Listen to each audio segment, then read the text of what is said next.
Hello everyone. അപ്പോൾ മക്കളെ, ഓണപരീക്ഷ കഴിഞ്ഞ് നിങ്ങൾക്ക് എല്ലാവർക്കും പേപ്പേഴ്സ് ഒക്കെ കിട്ടിയിട്ടുണ്ടാവും അല്ലേ? പേപ്പർ കിട്ടിയതിന് ശേഷം റിഗ്രറ്റ് ചെയ്യുന്ന ആരെങ്കിലും ഈ കൂട്ടത്തിലുണ്ടോ? അങ്ങനെയുള്ള ഒരു റിഗ്രറ്റ് ഇനി ഉണ്ടാവാതിരിക്കാനും ഭാവിയിലേക്ക് നിങ്ങൾ എന്തൊക്കെ കാര്യങ്ങൾ ശ്രദ്ധിക്കാനുണ്ടെന്നും കൂടെ പറഞ്ഞതിനാണ് മിസ് ഇപ്പോൾ ഈ ഒരു വീഡിയോ ആയിട്ട് വന്നിരിക്കുന്നത്. നിങ്ങൾക്ക് എല്ലാവർക്കും അറിയാം, ഞങ്ങൾ തുടക്കം മുതലേ പറയുന്നുണ്ടായിരുന്നു, 7ാം ക്ലാസ്സിലാണ് നിങ്ങൾ എഴുതുന്ന ഓരോ എക്സാമും നിങ്ങൾക്ക് ഇമ്പോർട്ടൻ്റ് ആണ്. കാരണം USS എക്സാമിനേഷനുള്ള സെലക്ഷൻ പ്രോസസ്സിന് വേണ്ടി തന്നെ ഈ ഒരു മാർക്ക് യൂസ് ചെയ്യുന്നുണ്ട് എന്നുള്ളത്. അതുകൊണ്ട് തന്നെ ഇപ്രാവശ്യം നല്ല മാർക്ക് തന്നെ എല്ലാവർക്കും കിട്ടിയിട്ടുണ്ടാവുമെന്ന് ഞാൻ വിചാരിക്കുന്നു. അപ്പോൾ നിങ്ങളുടെ ഈ ഒരു മാർക്ക് അനുസരിച്ചായിരിക്കും ടീച്ചേഴ്സ് നിങ്ങളെ സെലക്ട് ചെയ്തിട്ടുണ്ടാവുക.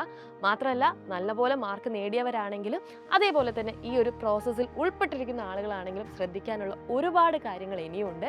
നിങ്ങൾ നോക്കേണ്ട ഏറ്റവും ഇമ്പോർട്ടൻ്റ് കാര്യം എന്ന് പറയുന്നത് ഒബ്ജക്റ്റീവ് എക്സാം ആണ്. USS എക്സാം എന്ന് പറയുന്നത് നമ്മൾ പഠിക്കുന്ന പാഠഭാഗത്തിൽ നമ്മൾ ഒബ്ജക്റ്റീവ് മാതൃകയിലുള്ള ചോദ്യങ്ങൾ വന്നു കഴിഞ്ഞാൽ എങ്ങനെ കറക്റ്റായിട്ടുള്ള ഉത്തരത്തിലേക്ക് എത്തുമെന്നുള്ള കാര്യം കൂടെ കൃത്യമായിട്ട് ഫോക്കസ് ചെയ്യാനുണ്ട്. ഒരേപോലുള്ള ഒരമ്മ പെറ്റ 4 മക്കൾ എന്ന് പറഞ്ഞ പോലത്തെ ഓപ്ഷൻസ് ആയിരിക്കും ചിലപ്പോൾ ഉണ്ടാവുക. ഇതിൽ നിന്ന് ഏറ്റവും ഇമ്പോർട്ടൻ്റ് ആയിട്ട് അല്ലെങ്കിൽ ഏറ്റവും കറക്റ്റ് ആയിട്ടുള്ള ഒരു ഓപ്ഷൻ പിക്ക് ചെയ്യുക എന്നുള്ളതിന് കുറച്ച് പ്രാക്ടീസ് ആവശ്യമുണ്ട്. അതിനുവേണ്ടി നിങ്ങളെ ഹെൽപ്പ് ചെയ്യുന്ന നമ്മുടെ അവഞ്ചേഴ്സ് ബാച്ച് ഉണ്ട്. അവഞ്ചേഴ്സ് ബാച്ചിൽ ജോയിൻ ചെയ്യുന്ന മക്കൾക്ക് വേണ്ടിയിട്ട് USSൻ്റെ പ്രത്യേക കോച്ചിങ്ങും ഉണ്ട്. അപ്പോൾ ആ ഒരു കാര്യം കൂടെ മക്കൾ ശ്രദ്ധിക്കുക. ഇനി ആർക്കെങ്കിലും ഈ ഒരു എക്സാമിന് മാർക്ക് കുറഞ്ഞു പോയി, പക്ഷേ ഇനി ഇങ്ങനെ ഒരു അവസ്ഥ ഉണ്ടാവാതിരിക്കണമെന്നുണ്ടെങ്കിൽ ഇപ്പോഴേ നമ്മൾ പഠിച്ചു തുടങ്ങണം. അതിന് വേണ്ടിയിട്ട് നിങ്ങളുടെ കൂടെ തന്നെ സൈലത്തിലെ ഓരോ ടീച്ചേഴ്സും ഉണ്ട്.